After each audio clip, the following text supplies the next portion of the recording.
અમદાવાદના જમાલપુર વિસ્તારમાં સોદાગર બિલ્ડર્સ નામે કન્સ્ટ્રક્શનનો વ્યવસાય કરનાર સલીમ જુમા ખાન પઠાણના અલગ અલગ સ્થળો પર ઈડી દ્વારા દરોડા પાડવામાં આવ્યા.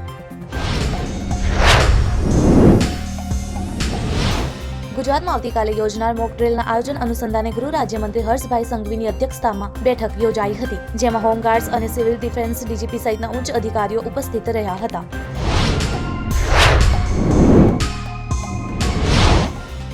કેન્દ્ર સરકારે માર્ગ અકસ્માતના પીડિતો માટે 1.5 લાખ રૂપિયા સુધીની કેશલેસ સારવાર યોજનાની જાહેરાત કરી. આ અંગે આજે મંગળવારે એક જાહેરનામું બહાર પાડવામાં આવ્યું.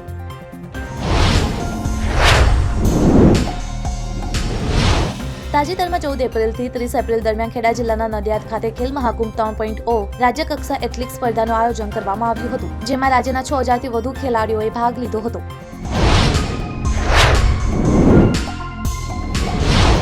અમદાવાદ એરપોર્ટ ઉપર વધુ એક બર્ડ હિટની ઘટનાની જાણકારી મળી છે. ગઈકાલે સોમવારે સાંજે અમદાવાદથી દુબઈ જવા માટે ઉભેલા વિમાનમાં એક પક્ષી બીજા એન્જિનમાં ઘૂસી ગયું હતું, જેના કારણે ફ્લાઇટ સમયસર ઉપડી શકી ન હતી.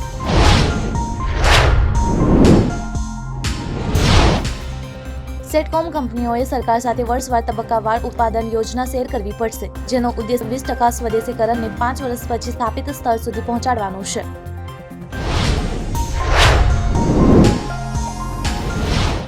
શેર બજારમાં ઘટાડો જોવા મળ્યો છે. મંગળવારે બેન્ચમાર્ક ભારતીય ઇક્વિટી સૂચકાંકો નીચા સ્તરે બંધ થયા છે. બીએસઈ સેન્સેક્સમાં 155 પોઈન્ટનો ઘટાડો નોંધાયો છે.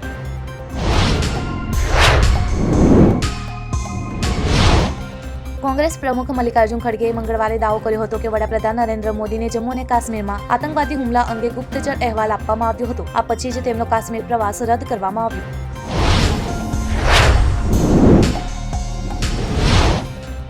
દેશમાં જાતિ આધારિત અનામત અંગે સુપ્રીમ કોર્ટના એક ન્યાયાધીશ તરફથી એક મહત્વપૂર્ણ ટિપ્પણી આવી છે. ન્યાયાધીશે કહ્યું છે કે અનામત ટ્રેનના ડબ્બા જેવું થઈ ગયું છે. જે ડબ્બામાં ચઢે છે તે બીજાને પ્રવેશવા દેતા નથી.